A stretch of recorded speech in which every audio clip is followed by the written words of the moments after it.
Welcome to the Vigor Life Podcast, a source of inspiration, lessons, stories, skill sets, mindsets, and strategies to invigorate and expand all areas of your life.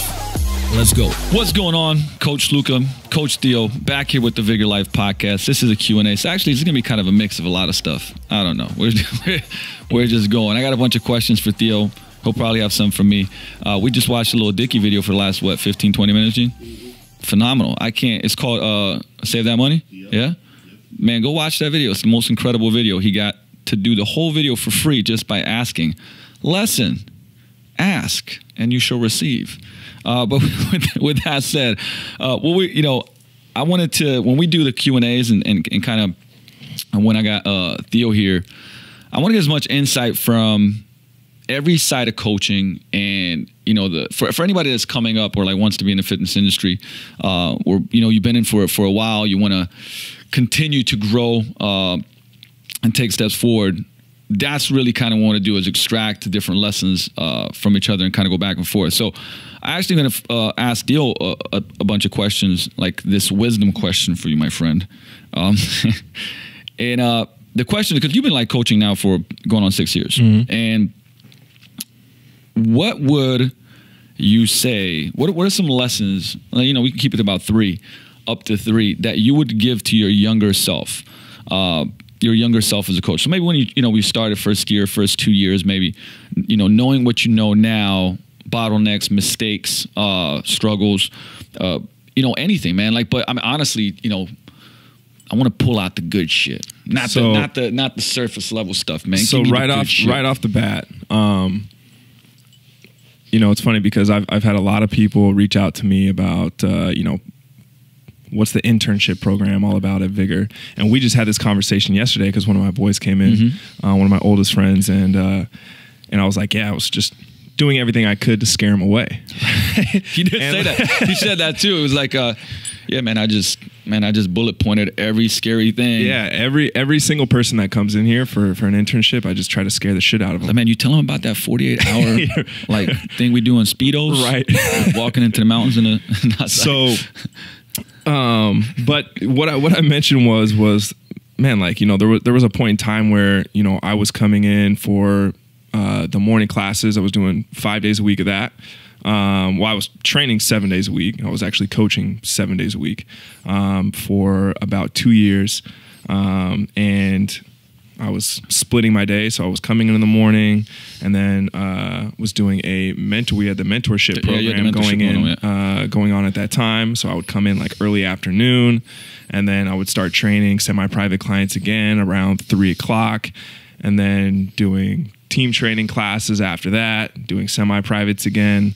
And then, so I was here a lot and I learned a lot in that time. But I think that the most valuable lesson that I learned from that experience was to kind of make your, if you do have the freedom to make your schedule like you do here, that, make that schedule and stick to it, right? I had an idea of what I wanted my day to look like, and when I got up each day, it looked nothing like that. Hey.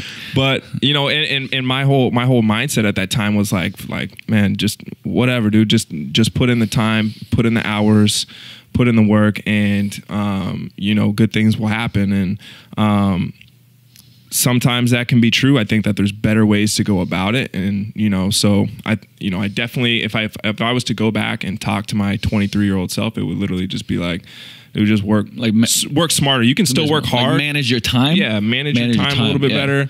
And think things through before you say yes. Right. And sometimes saying no. And that's kind of like, we discussed that, the late part of 2018 was, I think we both were on the same sort of vibe with that one, was like, learn to say no to certain things, right? I think that, we're very similar in that respect, is, to where we want to get a lot done. And sometimes, man, I'll be completely honest that I tend to overcommit to things sometimes. So really narrowing things down.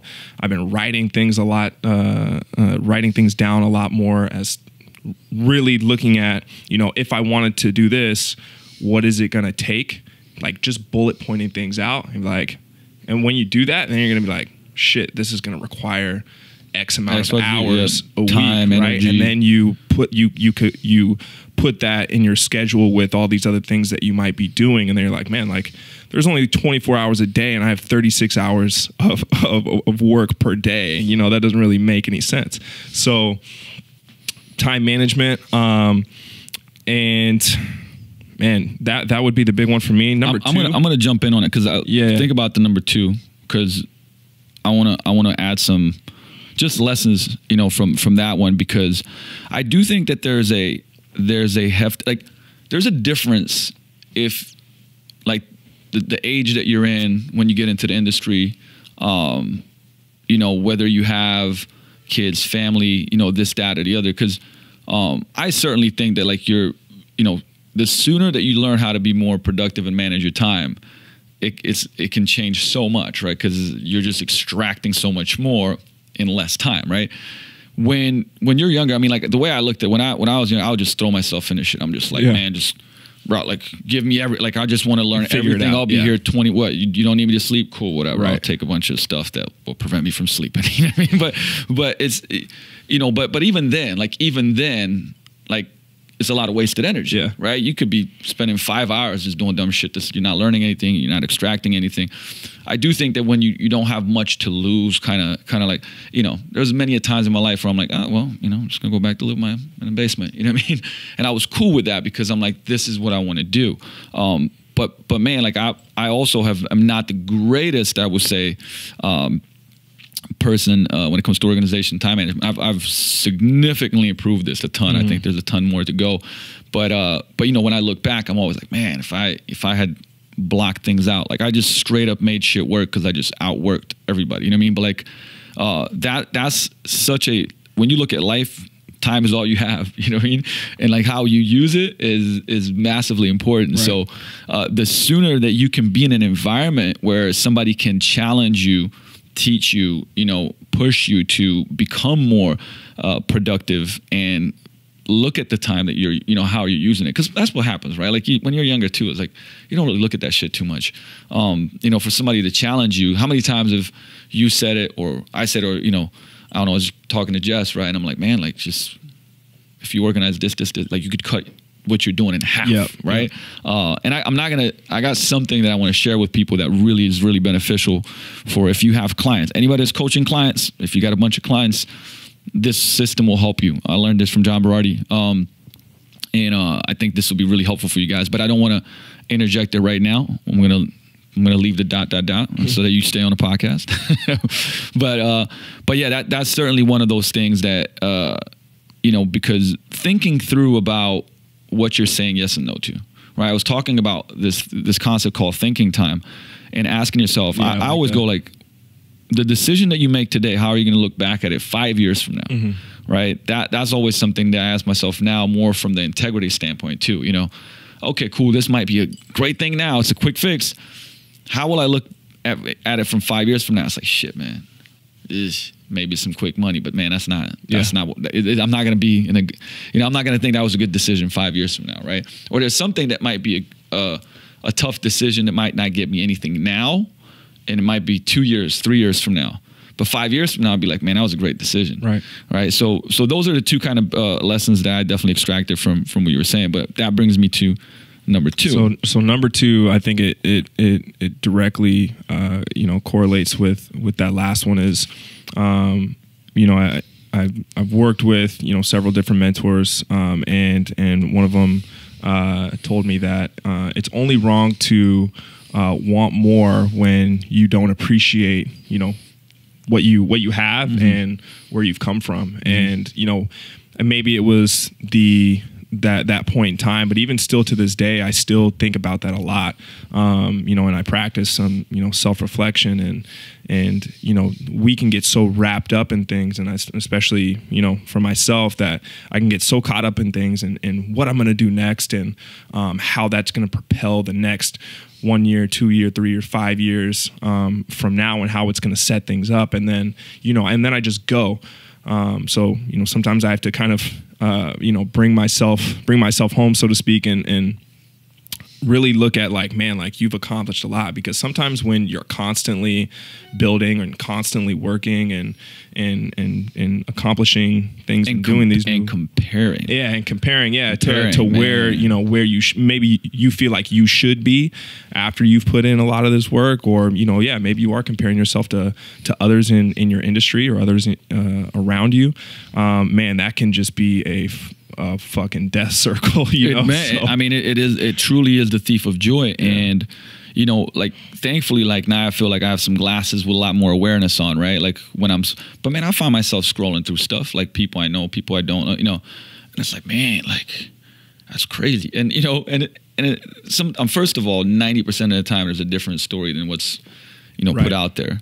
Number one. Number two is like, so what? You know, I mean, it doesn't matter. See, like, all the time that you spent, because that's energy, right? Like, if I'm looking at something or looking at somebody and going like, man, I wish this, that, the other, or what are they, like, I'm just literally putting energy towards that. That's not moving me forward. It's not making me more grateful for what I have, for my life, for all these amazing things in my life, or the energy to do a next actionable step that's going to improve things for the team, for me, for my family, for whatever else it may be, right? Like, and so that, and, you know, when you start breaking it down, it's crazy. That's why, like, a lot of times when I do the business coaching, it takes weeks for me to extract, like, hey, listen, I need you to write down everything that you're doing throughout the day, every 15-minute increments or at least 30-minute increments, right?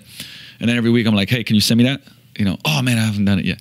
See, the thing is, it's not that most of the time the reason why people do it. No, it's like it's subconscious. Like, man, I want to write this down because it's like 4 hours of my day I completely I'm not doing anything. I'm not relaxing because hey, if you were chilling, great, okay, you're relaxing your body and your mind. It's usually spent on mindless stuff that's just probably creating stress and anxiety in your life, whether it's, you know, look at other people's social media accounts, like pondering stuff, thinking about shit, but not in productive thinking, like, you know, going down the kind of rabbit hole of, you know, what ifs, why did this happen, why did that happen, oh, look at that guy, look at this guy, why did this person that back in the day do this to me, type of shit, you know. And it's like, man, like, you do that 6-7 days a week, like, you have 3 work days that you just burned. You know what I mean? Like, you could have been present with your kids. You could have, you know, wrote a 1 hour, you know, or a blog post. You could have done 3-4 quality IG videos. You could have a great team meeting. You know what I mean? You could have done some research on something. Man, like, you could have went for a walk in the mountains. You know what I'm saying? Like, all of those are way better than just not moving anywhere and just being inside of your head about other shit that's not that you can't control. Like, that's the biggest thing. It's like, can I control this? Nope. Okay, cool. Why am I spending time on it? Like, what can I do about it? Is there something? All right, cool. Let's move forward, you know? And to this day, you know, that's, I think, the biggest potential for me personally. I know it is for you too. I mean, I think it is for everybody, right? Like, how do you extract more out of time? Yeah. And more does not mean like, okay, I freed up 2 hours. Now I can do even more work for 2 hours. It may mean like, when we did this drill with Craig Ballantyne, right? Like, get 10 hours back a week type of scenario. Mm-hmm. What you hate doing? What you have to stop doing? What shouldn't you be doing? You know, and it honestly, for me, one of the things was like, still too much social media, right? Like, I could go in, do what I need to do, answer the people I need to answer, and, you know, create a value coach, be out. I guarantee you, like, I wrote it down, I guarantee you that saves me probably about 8 hours a week in itself. In itself, you know what I mean? Then another one too was like, not say, like, you know me, like you said, yes to too much shit. You know, I was like, man, I can't say yes to a lot of podcasts anymore, because I'd rather do one with you than do one somewhere else. And I was, you know, that might sound kind of great choice. Yeah. Hey, way to start 2019 off the right way, dude. All right, man. But I mean, it was one of those things where it's like doing stuff because I'd be like, oh man, I remember how it was to be like, you know, in that place, and you know, and then all of a sudden, man, that's like, you know, 8, 10, 12 hours a month. Plus, you know, other things I say yes to that are kind of like, bam, all of a sudden you're like 16 hours a month. You know, like, what could I do 16 hours a month that is, you know, beneficial for our team, that's beneficial for my own sanity, you know, like things that are very important, right? Like, and I started writing them down, like, man, there's a lot of this shit, you know? So I think that's important, but I think people avoid it because it's hard to look at, you know, you start judging, like, oh my God, I'm so unproductive. Yeah. Oh my God, like this is why I suck, you know?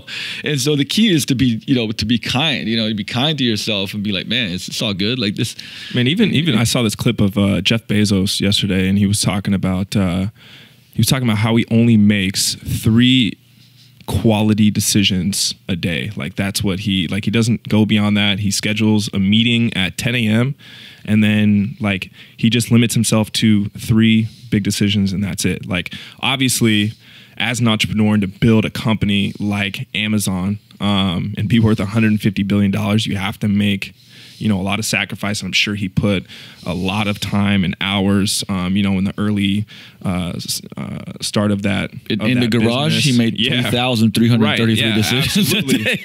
But I think that it's like, as you grow, right, and it kind of just, you know, goes off of what we were just talking about as far as, you know, not being productive. I think that the other side of that too is people will, again, and going back to the appreciation and reflection is, you know, people won't appreciate what they've done or, you know, how many things that they've actually accomplished. And then like, fuck, man, like I'm never going to be a millionaire. And the biggest group that I see doing that is, you know, my generation, right? Millennials. And, you know, that 20 to, you know, even about your age is people feel like they need to be millionaires before they hit 30. And then, you know, when the age of 30 comes and, you know, they're not making X amount of money, it's like, you know, I mean, there's just an arbitrary number that people set for themselves, I think, when it comes to that. But they see extreme examples. Yeah, I'm a absolutely. victim of that too. Is like, man, you see like somebody like Mark Zuckerberg, the youngest billionaire of all time. I don't know if Kylie Jenner passed him up, but still like these young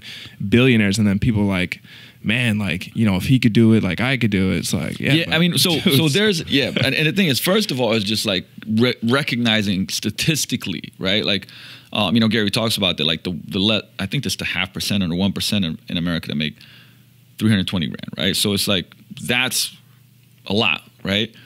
But most people think like, oh no, that number is like in the millions. It's like, no, it's not. Number one, it's not in the millions. Number two is, you know, the studies that show that, you know, people peak, or should I say, at $75,000 a year of income, you know, and then as far as like happiness, right? And then at 150, like it literally just starts tapering off completely, right? Now, I would say that's dependent on where you live too, because, you know, if you're living in Ukraine, that number is probably lower. But, you know, but the whole point of that is that the stress comes from the comparison, not from, you know, because you don't have it, because there's so many things in life. And I did this drill. We went up to the cabin like this weekend, which was like, you know, an hour away, like nothing expensive, you know, go with friends, reflect. And it's like, that could have been, you know, probably cheaper than staying in Seattle, to be honest with you, right? Yeah. But how much, you know, joy you have from these basic things, going on hikes, going on the beach, playing with the kids, from me going to play ball, lift weights, go do sprints at the track, read. I mean, like, these are free things, man. You know what I mean? Like, but we spend so much time thinking about, like, what would bring you so much more joy. Driving in Ferrari, you know what I mean? Like, you know, having a mansion with blah, blah, blah, you know, but it's all of that is significance. You know what I mean? Like, it's the idea that if you have those things that people will like you more, life will be better. And it's not, and I'm not against that, right? I believe that money is just a vehicle to drive more of who you are, right? You, a person that is doing purposeful work, hey, is going to drive more of that. You know, you're a person that gives a lot back, hey, it's going to do more of that. Hey, you're a shithead, you'll be more of a shithead. Yeah. You know what I mean? Like, you're blowing it, like on dumb stuff, on nothing productive, you're going to do more of that, right? So everything is, it's like that analogy, man. Like, you know, you break the egg from the outside, life ends, right? The egg breaks from the inside out, life begins, right? Think of chicken, right? Type of thing. And so you know, life always changes from the inside out. You know what I mean? So money is external, right? Like, how you use it, that's an internal thing, who you are, integrity. And if you don't fix that up, you know, like I said, I know people that, man, you know, in the grand scheme of things, compared to the millionaires and whatever, don't make that much, but like, they're the most fulfilled, happy people I know, right? And I'm like, man, I wish I was more like that. You know what I mean? I know both sides too, right? I know people that are wealthy and that are happy and love what they do, but the main thing is, one of the keys is, like, those people stay grateful, period. They stay very present in what they do with people that they do it with. And usually they have purposeful work. Like, you know, those some of my friends that have purposeful work, they just work in areas that, you know, they're ceilings, and they don't necessarily want to make a ton more. But it's like a lot of giving back, charitable, social work. Yeah, I think the common denominator with all those people is, you know, they're very in tune with like their core values, and they stick to it, right? Yes. And you know, sometimes those values might change, or you might build on them. And that's stuff that, you know, and I'm still really young, so I'm still learning, you know, about those core values. And you know, right now it's really simple, almost elementary, but man, you know, I would say that you know, that might be the key though, you know, because it's like the simpler it is, the clearer it is. Right. And clarity is such a huge, I would say, key when it comes to, I mean, being successful in anything. And let's be clear what success means, right? I mean, to me, success is, one, comes from word succession, so it means the next thing, as in moving forward. But like, everybody has their own. If you know what your success is for you, right? It's a lot easier to be like, oh man, like I'm on the right track, right? I think the problem with many people is that you don't know what success is. There's this arbitrary thing like, well, man, when I have X, Y, Z, like things will be good. And I've talked about this before. You know, for me, from coming from, you know, being born in socialism, Yugoslavia, and like the idea of like, man, when I make X, Y, Z money, and you know, and then I ended up making the money, at least back in the day, that I thought would be like, yay, right? I was fucking miserable, dude. I got divorced. I was like depressed. I mean, the only time I wouldn't be depressed was be like when I was working and training, like but when I was by myself, I mean, I was struggling. I had anxiety. But I had the stuff, right. You know what I mean? Like, so that, and that's where I kind of had this whole like, holy shit, like it has nothing to do with this, right? Like, there's nothing to do with this. Once I can pay the bills, once I can put food on my table, once I can do the extra stuff, right? Of course, more to fuel more is good, but it's not the solution though, right?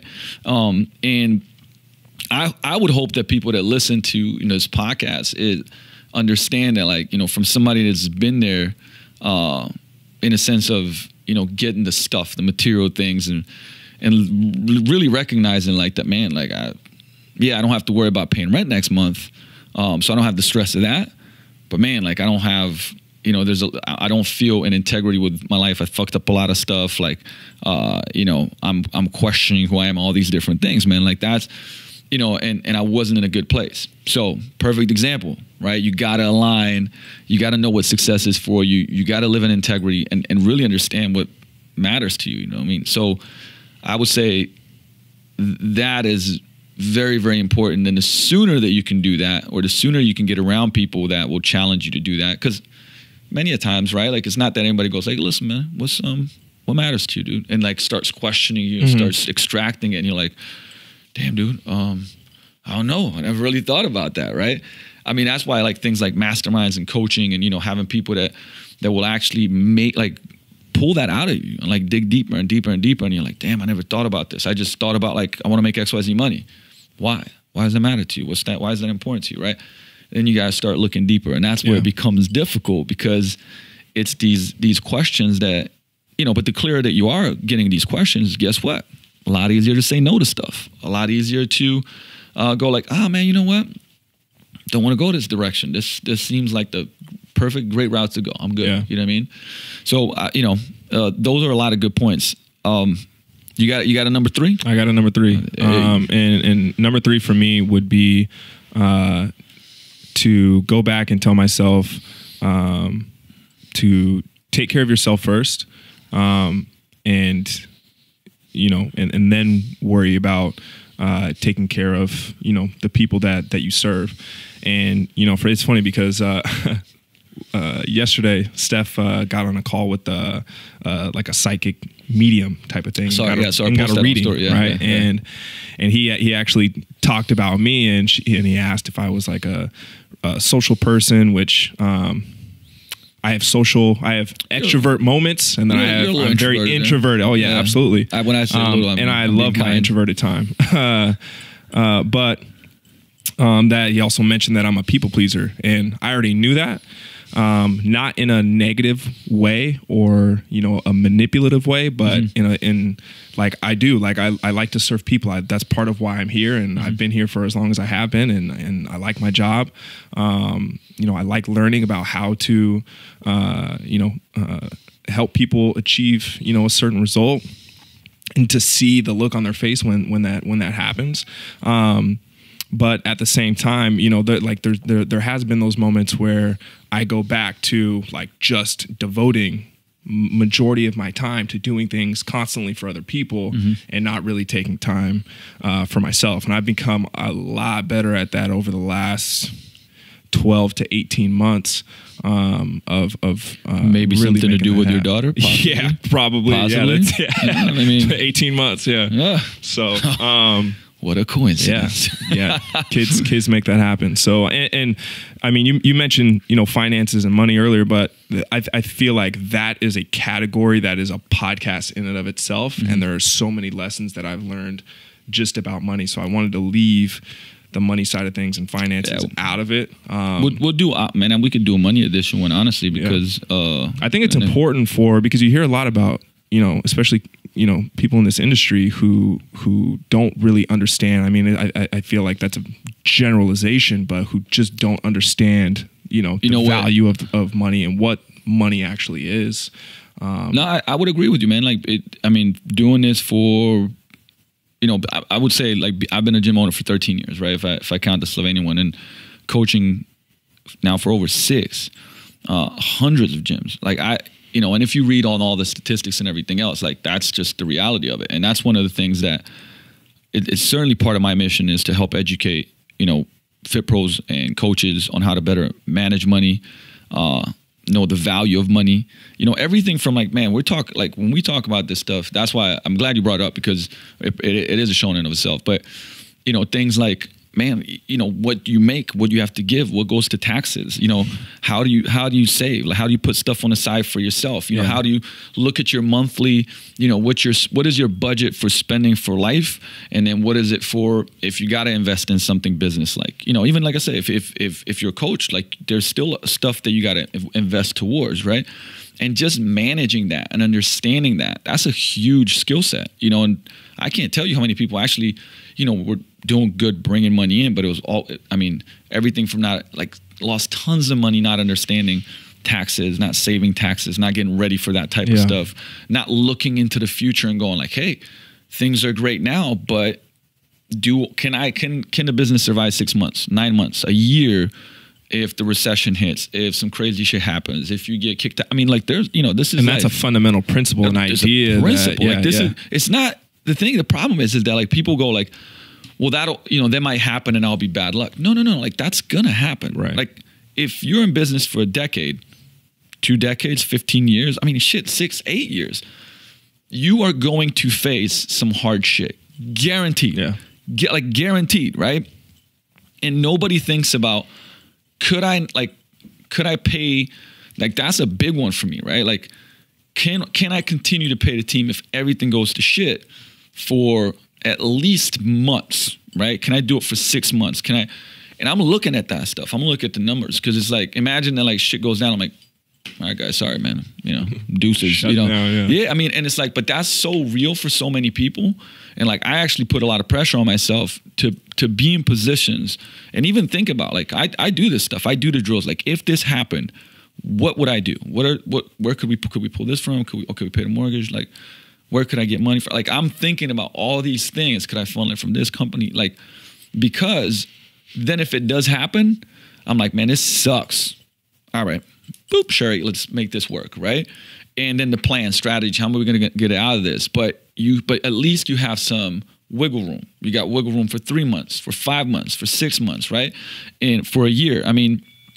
And that's very, very, very important. You know what I mean? Because, like, to believe that you're going to go through life and not have clusterfuck moments is naive. You know what I mean? And, even guys, like, think the bigger the company, sure, like, more money. But the bigger the shit show, like, there you're losing tens of millions, hundreds of millions, billions a month, right? Like, smaller company, yeah, less money, but it's it's more significant to that company. But man, you've seen it where your company's gone out within a year, like gone. You know, like Fortune 500 companies gone. Like actually, there's a great book that I'm reading saying in the next 6 years, half of the companies on the Fortune 500 won't be around anymore. That's crazy. Because what's happening is that like you could be great and on the top, and faster than ever you're gone because things are changing so much, right? And man, that's you know, and I'm not trying to discourage anybody or scare anybody, but the reason I'm reading, you know, 2 books a week and doing a course a week, and you know, I'm subscribed to I don't know how many newsletters and like reading all this stuff is because one, I want to be as prepared as I can for the future, you know, to best strategize for, you know, for all of us, like where are we going, what's going to be best, like what if this shit happens or that shit happens. I mean, that's just real life, you know what I mean? Like, and considering that most Americans have about 3 weeks of savings, man, like, you know, those are things that you want to, it's easy to go like, man, paycheck's in, fuck it. Like I got an extra $700, so I'm going to spend it on, you know, sneakers and this, that, or the other, where 2-3 months, you know, it'd be like, well, I could have another 2 months of savings, you know, and once you got like, I don't know, 6-9 months of savings, now you feel a little more like, okay. So this brings me to a question for you then, because, I think that a lot of people will see this gym and a lot of other, you know, cool gyms out there, and say, I want to do that.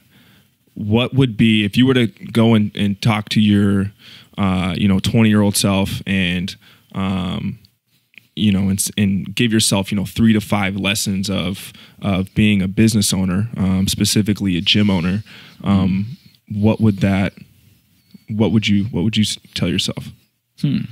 That's a great question. Even when like, I fucked up a lot of stuff really soon in my life, which could be a bonus, I guess, because I learned how to manage money pretty young, but only because I messed stuff up so young, right? But if I look back, you know, because remember, I when I came here to Seattle, not to the U.S., to college, but when I came to Seattle, I was broke, right? Like I had like literally zero money.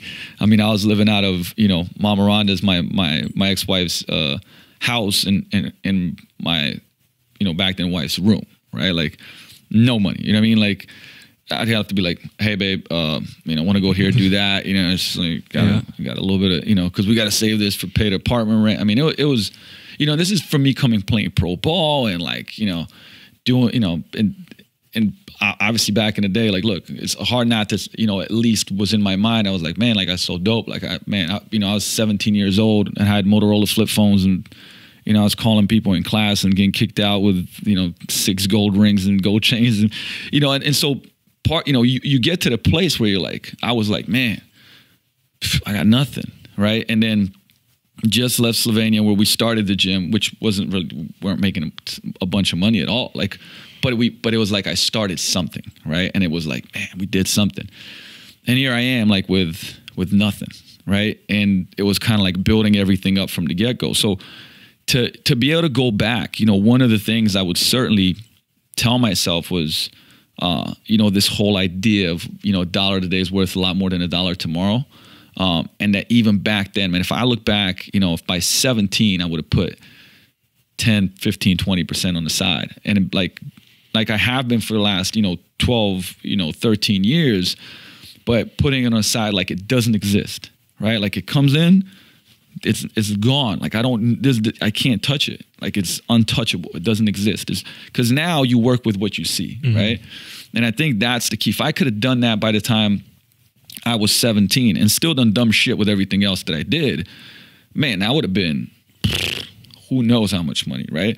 And then what could I have done with it? Now, of course, looking back at it today, you go like all those mistakes and struggles and dumb stuff that I'd done also taught me a lot of lessons, and, you know, that I think that was valuable. But everybody understands compound interest, right? At least, I mean, I hope you understand like how, like if you put in $1, you know, or I don't know, 10% of the money that you make and you're 18 years old, and somebody at 45 years old puts in 50% of the money they make, they'll never catch you. Because that 10% just over time just compounds so much. That's actually my philosophy around fitness too and health, right? health compounds. Mm-hmm. You know, you've been lifting weights since, you know, taking care of yourself physically, at least, right, for a long time. So when you're like 40, 50 years old, man, you got such an advantage that even if some shit happens to you, you got like a lot of health in the bank type of, you know, thought process, and you'll be better off than somebody that starts training at 45, right? Which is why start training now. You know what I mean? Start taking care of yourself now. But that would definitely be one lesson for sure. So one line it really quick. That was a long. Man, learn how to manage money. Always, you know, richest man in Babylon. Put at least 10% aside. At least 10% aside. Like, and the thing recommendation, beautiful. If you're like 12 years old, 15 years old, yeah, and your dad gives you $10 or $50 from mowing lawn, put $5-6 on the side. Yeah, it won't seem like much, but the thing you have to understand is that like it's not about the $5. It's about the skill set and the practice of putting 10% or 15 or 20% aside. I did 20 and more for a long time because I was always like scared of being hit by taxes and all this other stuff. So that's one. Number two, you know, learning business sooner. And what I mean by that, like, look, I learned street business, right? Like, and I was like really good at it. And I think that's helped me a lot in business, period. But, you know, even today, I'm learning a lot of stuff like about leadership and management and just like how to scale a company, hiring the right people, like all these different things that I mean, maybe I avoided it for a long time. I don't know. Like, you know, I think part of it was avoidance because it was the, you know, not letting go of stuff, the ego, you know, and like trying to keep control, which are obviously all things you got to internally work on. But if I could have started doing that about 5 years earlier, I think I would have a lot more clarity. I would have made a lot less dumb decisions in business, for sure. Which, so that's the second one, right? Is like, understand that like if you're in, I don't care whatever small business you're in, there's something that you love doing. I love coaching. I'm gonna forever be a coach, right? You have to love business too. And then you have to learn business. And the truth is that you're juggling a lot of stuff, right? Like, you know, somebody said, well, what's all the stuff you got to do? I'm like, I don't know if you got time for me to explain it to you, man. So, like, what if you didn't love business, but you still wanted to be a business owner, maybe just based off of the investment side of things? Because what about outsourcing or delegating certain things to maybe having a manager who might manage the operation side of things, and you can focus on your passion? So if you, this is a great question because it's going to lead me into a couple of different thoughts. So Traction is a great book for the business owner. And in there, I'll just bring out one of the concepts in Traction, right? Like there's the visionary and then there's the integrator, right? I'm certainly the visionary, and like I'm definitely not the best integrator, right?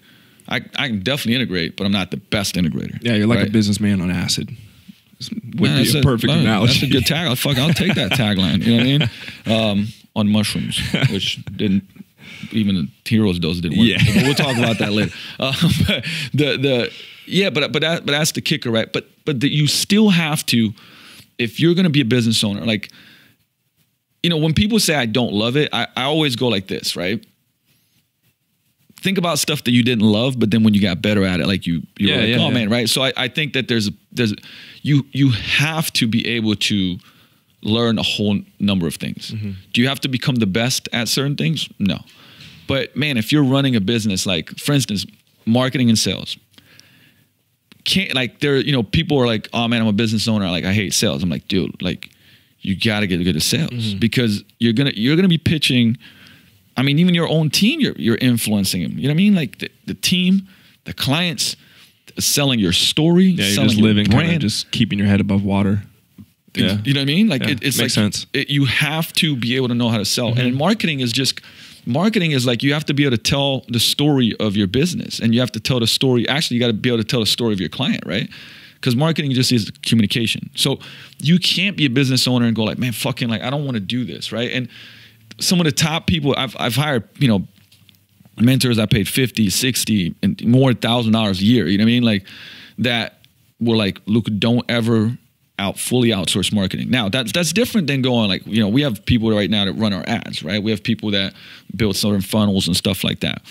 But imagine that you come into the business and you go like, well, listen, I don't like sales and marketing, so I hired a company to do it for me, right? But I can't tell my own story and the story of this company, but I'm going to let fucking somebody else tell it, right? And then that person tells it however they see fit. That's not, you know, that's not going to run well, because now all of a sudden they're going to create this, I would say, narrative for your business that is not even yours, right? So you might be getting leads in the door that you don't necessarily want to, right? And you might go, what I've seen a lot of, man, I've coached a lot of people who have built pretty successful businesses, meaning they were profitable, right? They made some money, or a lot of money. And down the line, they were like, I hate this fucking business. Like, dude, you know some of them, right? Like, I mean, and it was just like, I'm shutting it down. And they shut it down. Like, or actually most of them burned it down. Yeah. Like, they would do subconscious stuff to just burn the shit down to the ground and then go like, oh my God. You know, but it's like, so that's just real. So you have to learn to love that stuff. Or the other option, yes, is you bring in a partner, right? Now, partnerships are tough, very, very tough. I don't discourage them, because like if it's the right partnership, it's one of those scenarios where 1 + 1 = 3, right? Or 5, you know what I mean? It's like Megatron, you know what I mean? The Transformers come together type shit. But in, you know, 19 out of 20, I don't know, 9 out of 10, I'm kind of making these numbers up, obviously, but this is what I've seen. And like my accountant, who's like an incredible accountant, right? She's always like, anytime I've done some partnership stuff, you know, we're sitting in the office signing paperwork and stuff. She's like, Luka, you know, I've been in business for 33 or 35 years now, or however long, right? Or her, I would say her family accounting company, who like, they're one of the best. It's like, this is the amount of people I've seen over a decade or two, not only make it work, but make it great, right? And let's just say that the number is like 5 to 10%, right? Because most people go into a partnership because of the fear of, it's almost like, this is scary. Hey, you want to go into this with me? Now we're just sharing that load, the money, the liability, the whatever else. But I didn't go and look at like, man, does this deal complement what I do? Right. You know what I mean? Like, can he do some things that I'm not great at? Or the excitement of an idea that's not fully thought through. Yes. Right? Yeah. That's certainly another part of it too. I mean, think about how many, like, look, I mean, this will be funny, but right. Me and Krebs are doing some stuff, you know, again, and like we're training there, and one of my friends is like, how can I get in on this? I'm like, what do you even love about this? Right. I don't know, man. Seems like might make some money. I'm like, dude, see, that's not a good reason to go into it, you know? And so we live in the world, because right off the bat, what you said, right? Like the whole, well, man, maybe that's $1 million idea. So it's not even about like, I love this. I can see myself. I want to do business with this person. I see the vision. I could bring a lot to the table. I'm willing to risk X, Y, Z. It's more about the significance, or the, you know, the cool idea of what if it works type of scenario, right? So there are those scenarios of partnerships. You just got to really think it through. Like, we keep coming back to this, you know, thinking things through significantly, and like writing down. I do a lot of worst case scenario. I sound like, I mean, I think I'm a very optimistic person, but I do a lot of worst case scenarios, because, man, like, you know, when we bought this building, it was like, what's the worst case scenario? And it was like, you know, pretty shitty worst case scenario, kind of like, I'm going to lose everything I have. Those are street skills right there. Man, hey, you know, yeah, exactly. It's like, well, the building's not done, but like, we got the corners though. Right. Like, Theo, you got a 12 to 4 p.m. Time block. And then from 4 to 6, we're training people on the street. But, you know, but it was this, like, I literally wrote it all out, and it was like, here's the really shitty scenarios that could happen, you know? And I wrote them out, and I was like, damn, like this, you know, and I even called up my account. I said, look, okay. And it called up the bank, and I was like, if we can't complete the building, you know, if we can't get out of this place before this, if the construction company fucks up, and we know we can't transition, and we're just literally losing, you know, tens and tens and tens of thousands of dollars a month, like, what are the scenarios? And they broke them down, you know, like, and I was like, man, like, none of these look very good, you know. Got to go to Tijuana, take a flight from there. But at the end it was always like, can I live with this, right? Will I be okay? Meaning, like, will you know, I'd be able to fucking like survive. Like, yeah. And still like you're kept with your knowledge, you're kept with your experience. And it was like, okay, you know, like I see way more pain not pursuing this dream and vision that we have than it is to say, be safe and just say, fuck it. You know what I mean? Like, so that was the call, but I did do a lot of the kind of what happens type of scenarios. And I still do, you know, a lot of times, right? Cause you have to look at the bottom. Like everybody just looks at the possibility, right? And then they don't look at like the what ifs all goes to shit. So then if things start going to shit, nobody has a plan, right? It's just like, oh, fuck, like, oh, we're done. But if things start going to shit and I've already like looked at what would happen and like what are some scenarios and solutions that we have, it sucks, but I'm prepared, right? It sucks, but I can start taking action on it. And so, you know, that doesn't mean, because people are then like, man, like are you really an optimist then, right? If you're thinking about worst case scenarios, I'm like, no, like, man, if you read Adam Grant's book Originals, like it'll tell you one of the biggest misconceptions that you see in business is that people just jump the gun. This is what people think, right? You know what? I got this fucking idea. I'm leaving my job. I know I got 2 kids, but man, I'm just going to make this work. You know what the statistics are for those people? They fail. Yeah. That's the statistics. I see a lot of people doing that now who are listening to podcasts and then getting fired up like on a motivational Monday type of podcast. and Tuesday they quit. I quit my fucking job. I love this podcast. And then on Wednesday they try to get it back and it's like, nah, bro. Like, nah, man. There's Probably no motivational Wednesday. Rehire Wednesday. It doesn't exist. No, but it's true though. You know, like whereas actually when you look at the statistics, all the people that, a vast majority of the people that have, you know, built successful companies, man, would continue to work, you know, like do like really late nights, would, you know, start transitioning, would cut down hours a little bit, you know what I mean? And once again, to go back to like when you're younger, when you're 18 and 20 and stuff like that, yeah, I mean, like, fuck it, you go like, whatever, man. Yeah. You know, you go live back Those home are your with nothing your to parents. lose years. There's nothing to lose. Like, you're already like not doing anything or don't have anything. You don't have a family for most people, you know what I mean? You can risk more on that side of things. Yeah. But when you see, I mean, and even all these numbers that are coming out now, you know, some of the most successful people on average are not like early 20s. You know, they're like late 20s. Actually, most of them are, if you look at, obviously, you know, the Ray Krocs and some of these bigger companies, there's like people 40, 50, 60, you know what I mean, that actually went after it, right? So when you're there and you got, you know, 2 kids, 3 kids, a kid, or, you know, you got all these responsibilities, man, you're not doing that. I didn't do that. I think people think that like I was just like, whatever, man. You know, I just had dinner with Chip, who was my, you know, my boss at Vision Quest last week. And, you know, one of the things that we talked about is like, I never bullshitted him, man. Like I came in and I was like, look, I don't want to do this, you know, that you're outlining here. You know what I mean? But I mean, I worked there, man, I was working legit 20-hour days, like legit 20-hour, not like, well, I was driving here. No, I legit worked 20-hour days coaching people most of those 20 hours.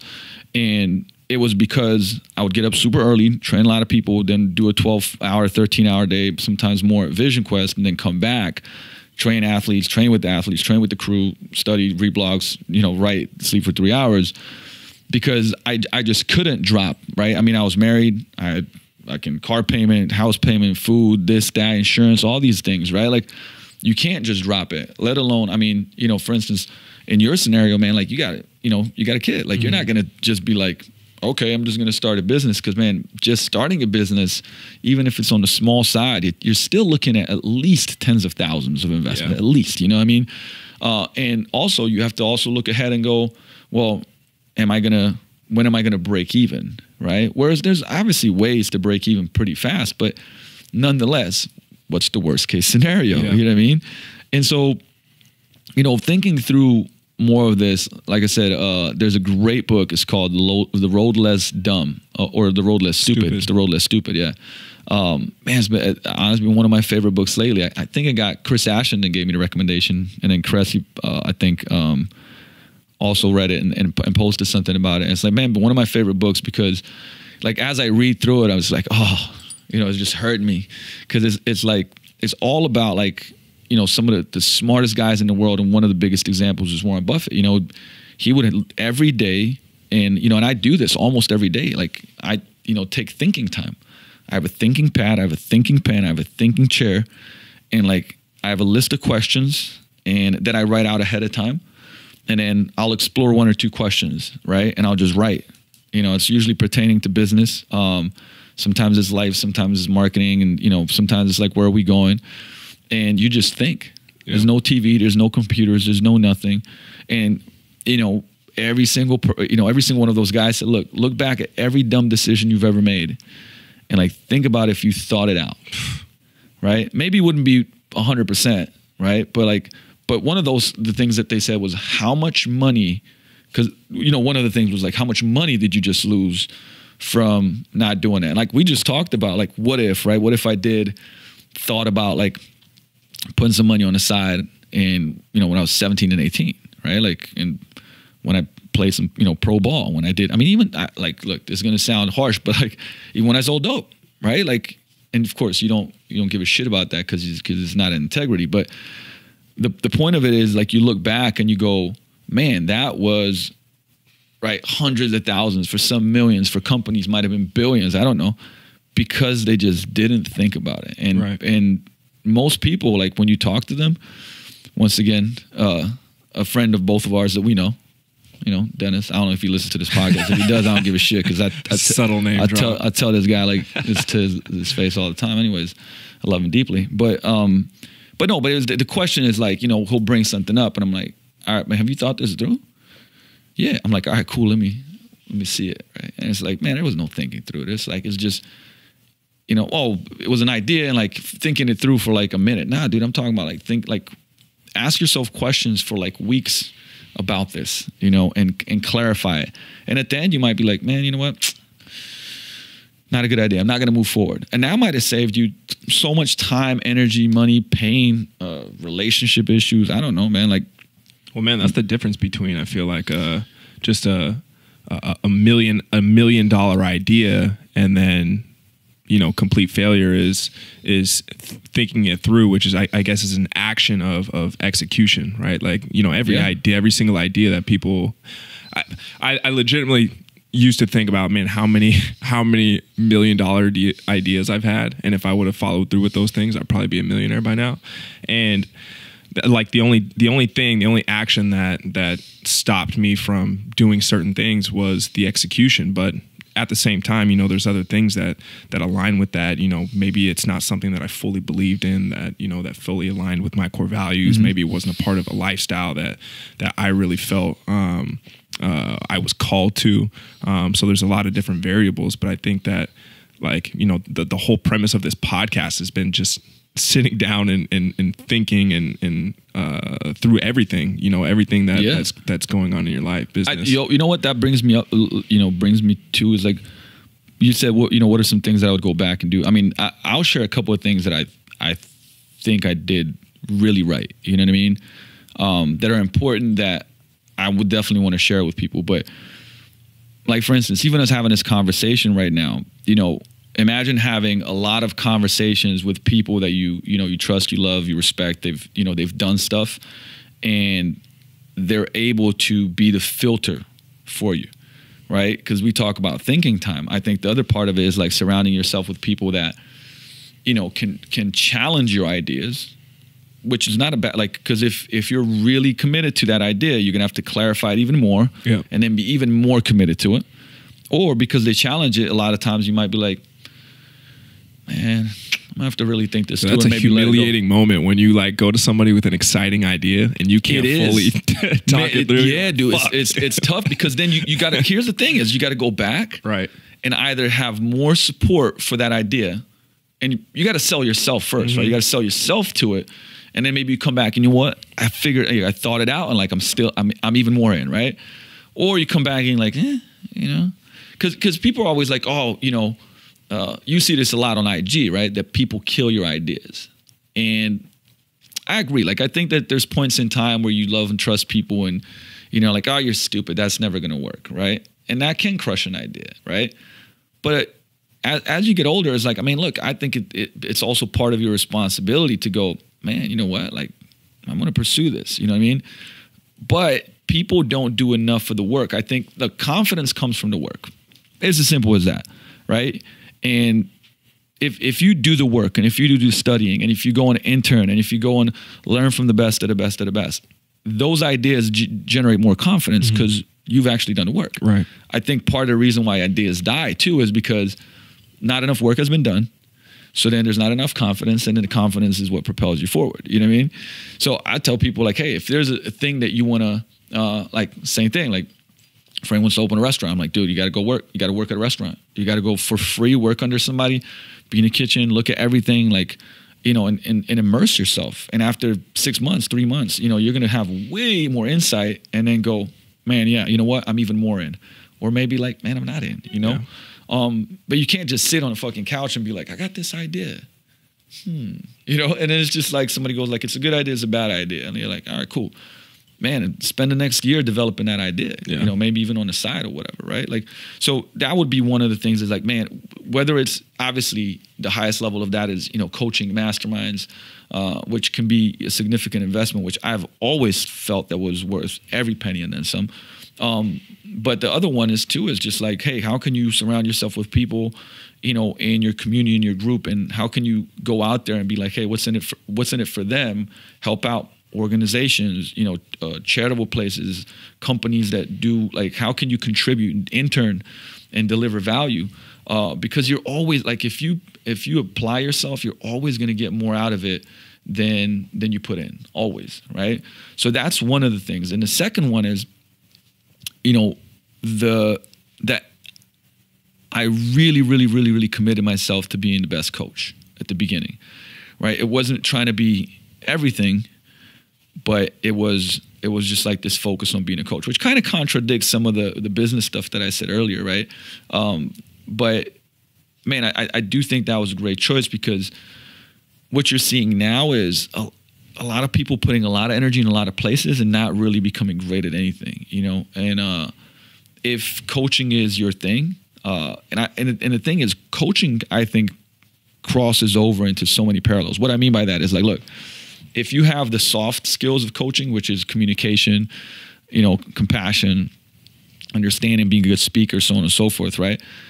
Being good at persuading and influencing, then you can carry that over into business coaching. You can carry it over into coaching in your family, or, you know, whatever else platform you go to. And so I think it's such a valuable thing that carries over into so many different, you know, areas of life that is just a win-win.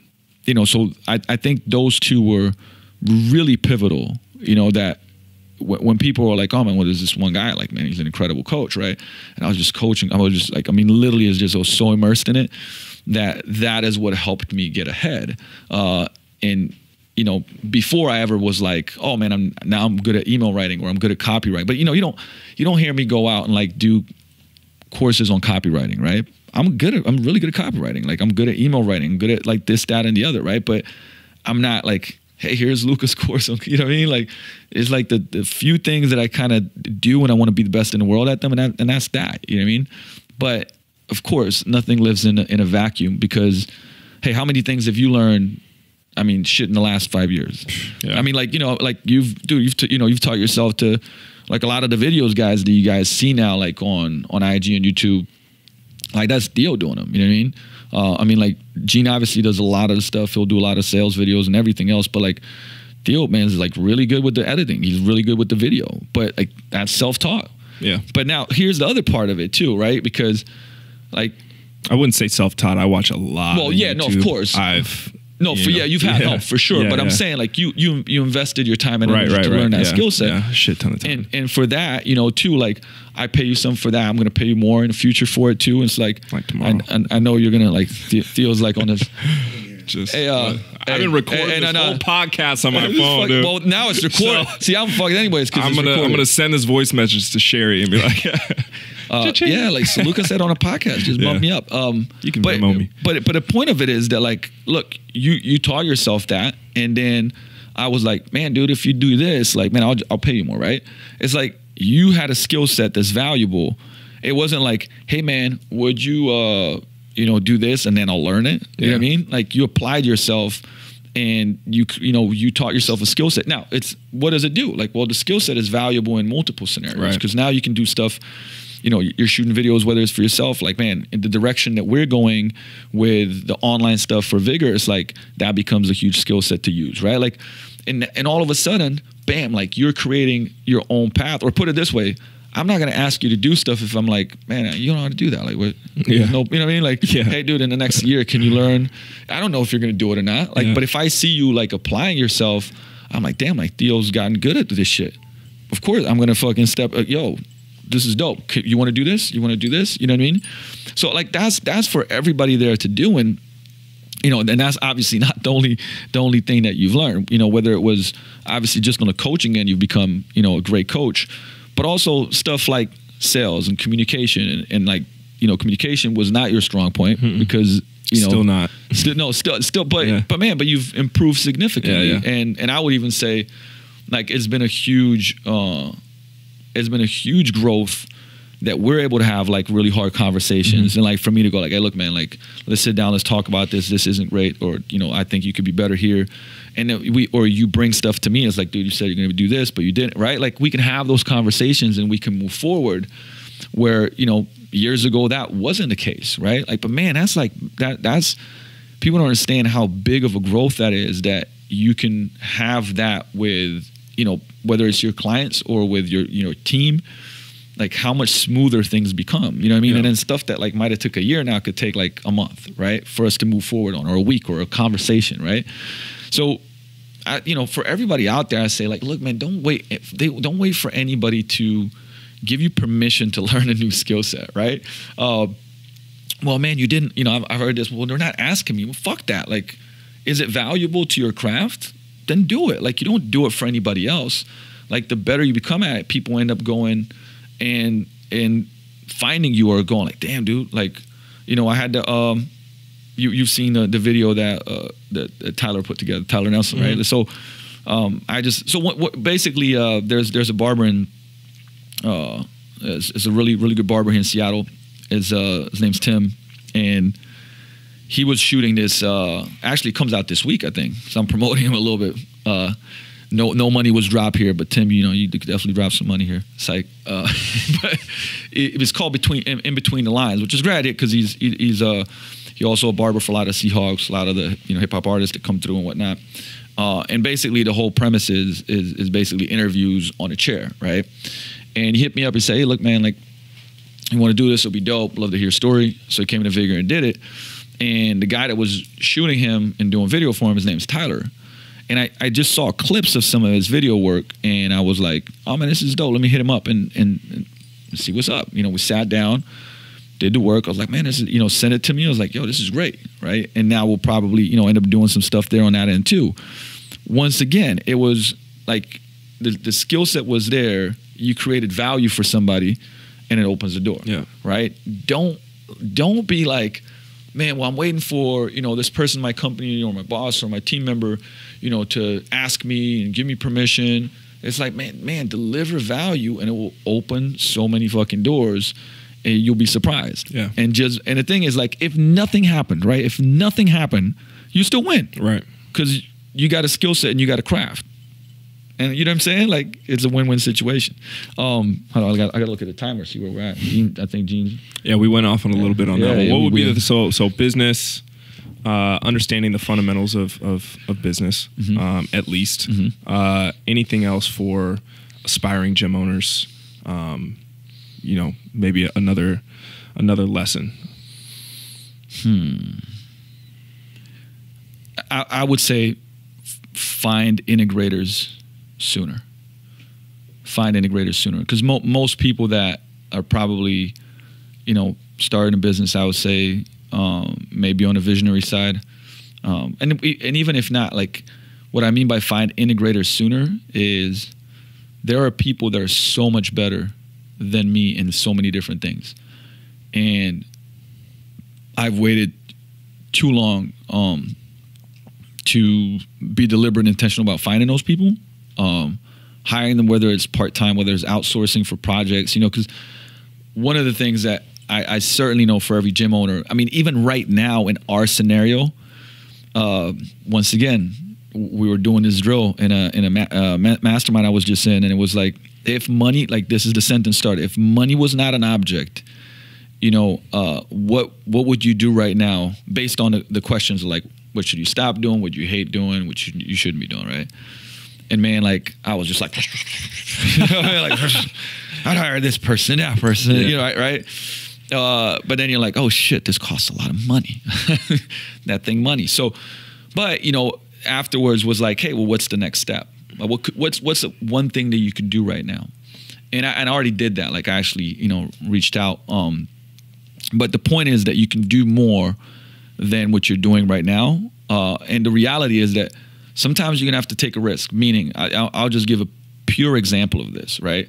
Let's say you're horrible at like scheduling, admin, things like that, and your business is you're paying yourself, you're close to break even, you're feeling a little stressed out because shit could go awry real quick, you know what I mean? But it costs you about $1,500 a month or $1,200 to have somebody part-time that's good for 15 hours a week maybe, right?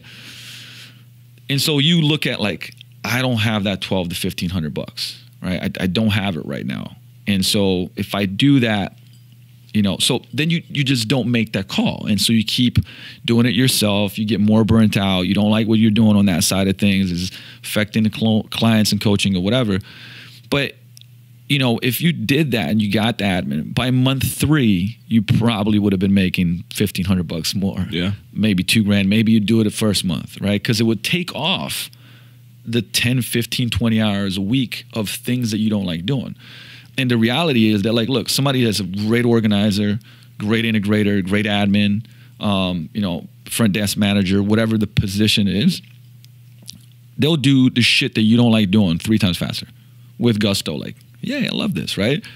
So you're basically doing a job, right, that you're not really good at, and then it affects the job that you're really good at, so you're not doing that as well. So now you're not coaching as well, you're not marketing as well, you're not selling as well, and you're not fucking doing admin as well either, right? But if you just like looked at the big picture and once again looked at what's the worst thing that could happen, hey, maybe I got to take a $3,000 loan for 3 months. It's $3,000 loan at the end of the world.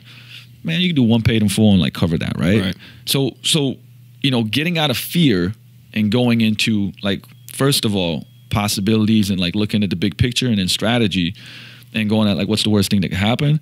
And you're like, well, that's not horrible. Right. Like we could survive that, right? And then pull the trigger. Because it's not like, what didn't I say? I didn't say, hey, look, find the most incredible admin on the planet and pay them $60,000 a year. Like that, you know what I mean? Like that's just that's the optimal thing to do, but you're not there. But what's something that you could do now that could actually solve that problem? Yeah. Right. So, but I would say write it out. Write out. If money was not an object, what would you do to fix the problems that you have right now? Maybe it's a marketing problem. Maybe it's a sales problem. Maybe it's a management problem. Write it out. Like literally, like I have $1 million on my account to use from somebody else to do this shit. Right. Because what it will do is it'll take the boundaries away. Right. And then you'll actually write what you want. Okay. Then you're going to have to like scale it back and go like, hey, what's the next step? Okay, what's the step after that? And then you can kind of push yourself and challenge yourself and say like, which one am I going to pick and do? You know what I mean? And then fucking do that. Because if nothing changes, nothing changes. Like that's just the reality of it. And I still, I'm I try to be very open about business and like, man, there's a lot of stuff that we're working on solving, right? I mean, it's not like everything's gravy. There's things to, decisions that I've made haven't been the best decisions. And you figure that out after you execute them and go like, maybe this was not the best thing. You know what I mean? Right. And you learn from it. Like, man, there's you're not going to always be right, but it's just like you learn, you move forward. You learn to apply, you move forward. You learn to apply, you move forward, right? Well, Gary Vee always talks about too, man, like being the guy, right? Like you're essentially just a firefighter. You're just putting out fires. Most of your day is it, man. It is a lot. I mean, it's just like, and honestly, I think some people think that you can get to a point where like you can't do that, right? Man, that's say more money, more problems. The bigger you get in business, the bigger you get in business, and like. I won't name any names and stuff, but there's a conversation I had with, and I feel it, man. Like I've felt like that. I still feel like that sometimes. Let's just say it's a very, very, very, very, very famous, well-known advertising agency that does like a lot of money and the biggest brands on the planet, right? And they have a lot of employees, like a lot. We're talking about in the hundreds, right? And it's like, man, Luke, some days I just want to run away. And I was like, yeah, me too. You know what I mean? But it's like, nah, man, I want to run away more than you do. You know what I mean? Like, yeah. And I was like, yeah, I feel imagine, yeah. I was like, 200, yeah, I get it. And it was like really the conversation ended up being like, man, in America, it's like once you get really big, the only thing is to do is get bigger. If you become smaller, you're a failure. You know what I mean? Like, and that's why I was like, man, I'm actually really happy about the decision that, we're keeping and there's a bunch of stuff happening that like we're having some possibilities, they're big possibilities, but at the foundational level, it's like, this is the art, like this is what we're going to do. This is what we're going to grow. We want to go, we're going to go online and share a lot of what we do here and continue to get better at our craft in coaching, in business, in marketing, in systems. And then I actually came up with this new, I'll share it with you later, but it's called the 6 C's. Yeah, it's dope. But that's kind of like the motto, the 6 C's, and then share that with the world through the different platforms. Like I said, there's something we're working on that we're going to launch this year that I think is going to be fire for coaches. Yeah, honestly, it's going to be fire. Because the thing is, part of the reason why we haven't done stuff is because I never wanted for us to like enter any type of marketplace doing something like okay. Yeah. You know what I mean? It was like we did the research on what's out there, what's missing, what are the things that people reach out to us for, and like, okay, man, let's build this machine that's that's fucking amazing for an investment that's should be 3 times higher. But that's really what it came down to. And like you start hearing these stories about it's bigger, better, and like, man, a lot of times you hear it from the people that are bigger, right? That are like, I wish I was doing what you guys are doing. Yeah. Like straight up, like with a tear in their eye. You know what I mean? One single tear just dropping down, like, and then they wipe it. You know what I mean? and I'm like, man, all right, and for real, like the other day I was driving, like I do this every morning, man. I'm driving here to the gym and I'm like, man, about being grateful. And I'm like, because there's so much hard shit and tough decisions to make. It's really easy to get caught up in that. I'm always like, man, I love going to the gym. I have an amazing team. Like we're all, like, everybody's fucking amazing. We've got our problems and our struggles and whatever, but it's an amazing team. All the clients are great. The place is great. Our potential is limitless. You know what I mean? We're not like, oh, we're scraping the ceiling and fucking where do we go from here? It's like, where, like, there's so many places to go. And I'm just grateful for it, man. Like, and it makes the day easier. It does, through all the shit that we got to do. My to-do list is like the most retarded thing on the planet. You know what I mean? But it's like it's like, even through the struggles, like things are great, and it's important, man. Like, because I think we're finishing off right now, but to come back to what you said is you can't get more if you don't can acknowledge and appreciate what you have. Yeah. You know what I mean? It's very hard to get more, right? Or when you get that more, nothing, like, it won't change. You're just going to keep wanting to get more. Yeah. Like, that's it. And you're going to be like, where's this more that fulfills me? It's like, dude, it's not coming. On a hamster wheel. Yeah. Yeah, it's a hamster wheel, man. Like, and so, acknowledge that shit. Be thankful for the shitty stuff, man. Like, I don't know how much time we got left. I do got one more question though, that I feel like could be quick and I feel like it's going to be really valuable. I'll do my best. I'll do my best for him to do his best. Yeah. So networking, it's a really big part of this industry. And, there's all these different summits that, range from, a couple hundred, maybe even less than 100 to, thousands of people. You have an incredible network of really just solid guys in this industry, men and women. What advice would you give to, the younger guys and gals coming up through the industry? because I think that a lot of people really aren't sure how to maybe approach, you know, the person that they see as a celebrity, or, you know, the Jay Ferrugias, or, you know, any of those guys, Adam Bornstein, right? You just have like, it's almost like in every single major aspect and component of fitness, you know somebody. How did you get to know those people, or what are kind of the different ways that, you know, you would tell somebody to establish their network, or to build relationships in this industry? Step one, I would definitely, you know, study the materials of the greatest connectors in the world. So Dale Carnegie's How to Win Friends and Influence People, Keith Ferrazzi's Never Eat Alone, which is incredible, very underrated still, even though a lot of people mention it. The book Super Connector. You know, the reason why I say that to read those books, because you'll get pointers and strategies. Now, the problem is, what I see is that people read those books and then they don't use anything from the book. You know, like for real, like they just don't. And see, I read those books, and right off the bat, like I'd be like, this is what I'm going to do. Now, step one, I would go to the events. Like the beginning of my career, before the beginning of my career, like, you know, you ask my brother, Matei, you know, 1 year I was playing ball, I was coaching people, and he would go to Brazil. Like, you know, Brazil is like his second favorite country on the planet, pretty much, right? Like, he would go for a month at a time for like 9 years straight. He'd be like, peace, I'm fucking going to Brazil. You know, he's running this translating company. He's just like, whatever, man. You know, and then when I was in, you know, Slovenia, I was playing ball. I was doing all types of shit, man. I was, like I said, I was playing pro, doing project management for my these design within reach tables for my pops. I was coaching people, and then my brother was like, hey, man, you've already been doing some stuff for me here. Need you to just take over and like run the company while I'm gone. I'll pay you. You know what I mean? Like, and I was like, all right, fuck it, you know. And so I said, but look, how about this? Like, don't pay me, but I need you to put this. It was called TIC back then. It's called Trainers Inner Circle, Pat Rigsby's thing. And then from there, I went to Trainers Inner Circle. It's called Boot Camp Blueprint. And I was like, just pay for that monthly, because it was like $300 a month, something, whatever, you know. I mean, for us in Slovenia, you know, you're looking like, my brother's like, what the fuck is this? Like $300 a month? Yeah.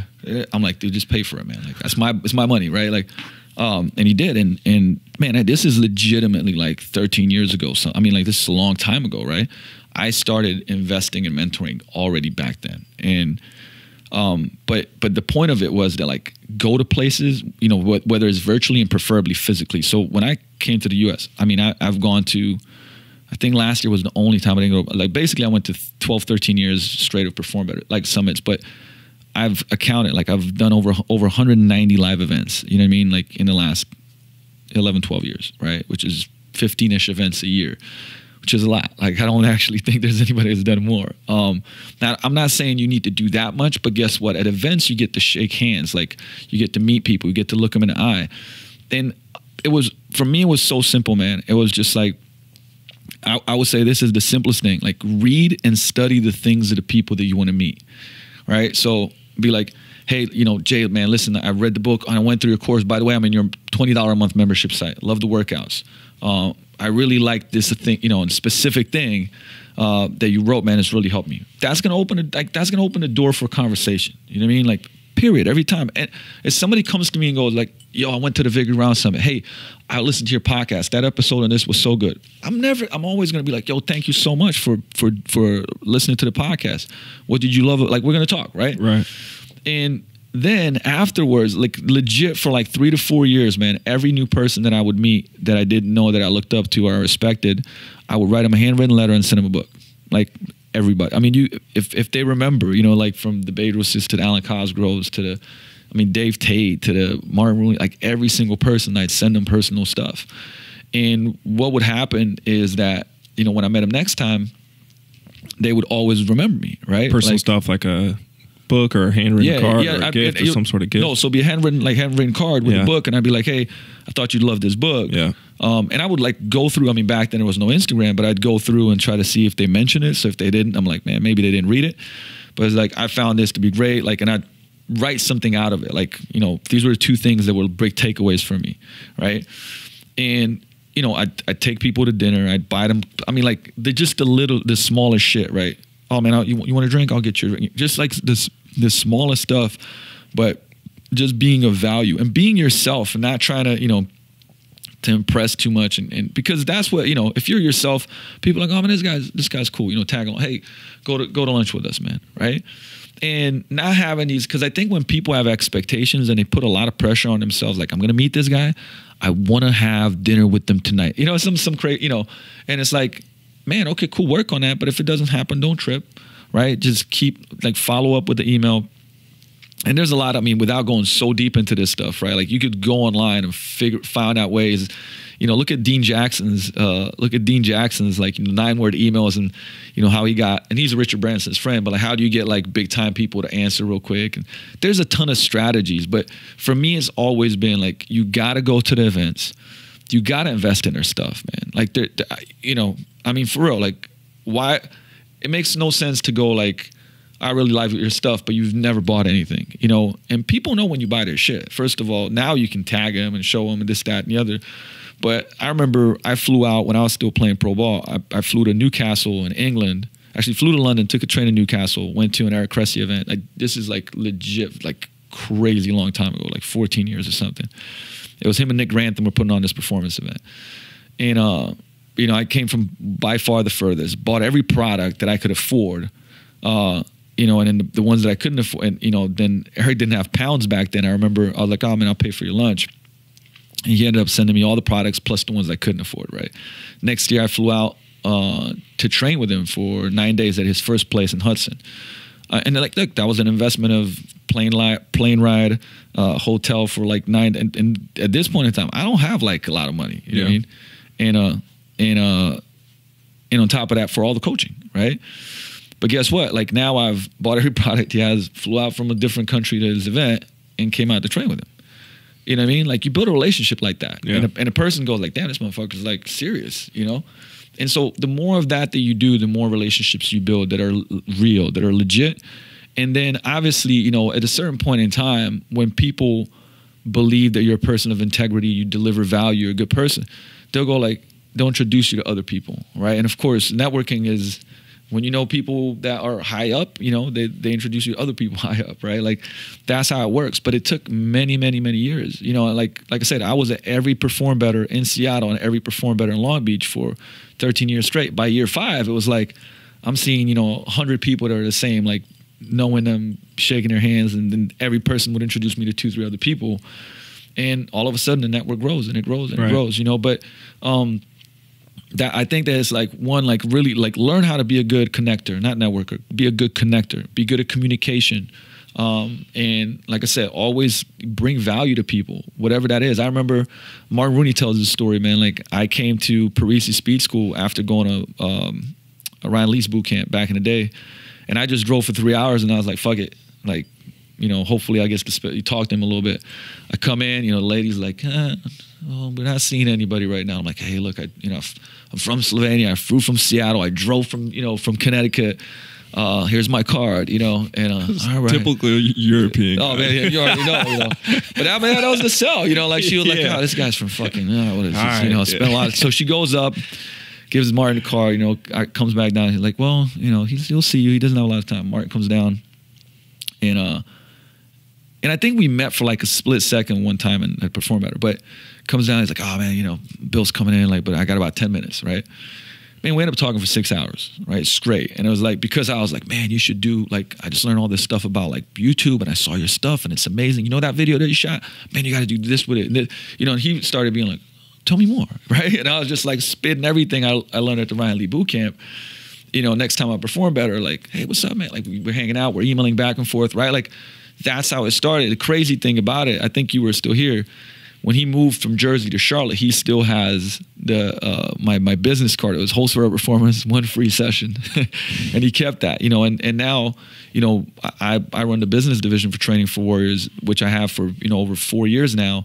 Martin's one of my best friends, love the guy to death, you know, so I would say that's how it happens, but it's a trickle effect, you know what I mean? It's not It's not a waterfall. It's not a dam bursting. It's like little by little you stack those chips, and you do it out of a right place, out of integrity, and not like out of expectation. Yeah, not out of expectations or like having this agenda.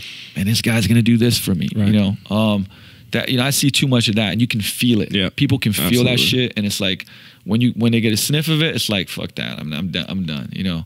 And so I think that's it. But Gene's got the wrap it up button going right there in the back because we pushed it longer. So with that said, all right, guys, I'm gonna finish it slow. Man, we're gonna be doing this with Theo every 2 weeks, man. So shoot in your questions no matter when, because we're gonna do them. Love and appreciate you guys as always. We love the reviews. We love the 5 stars, and we'll see you next time. Peace out.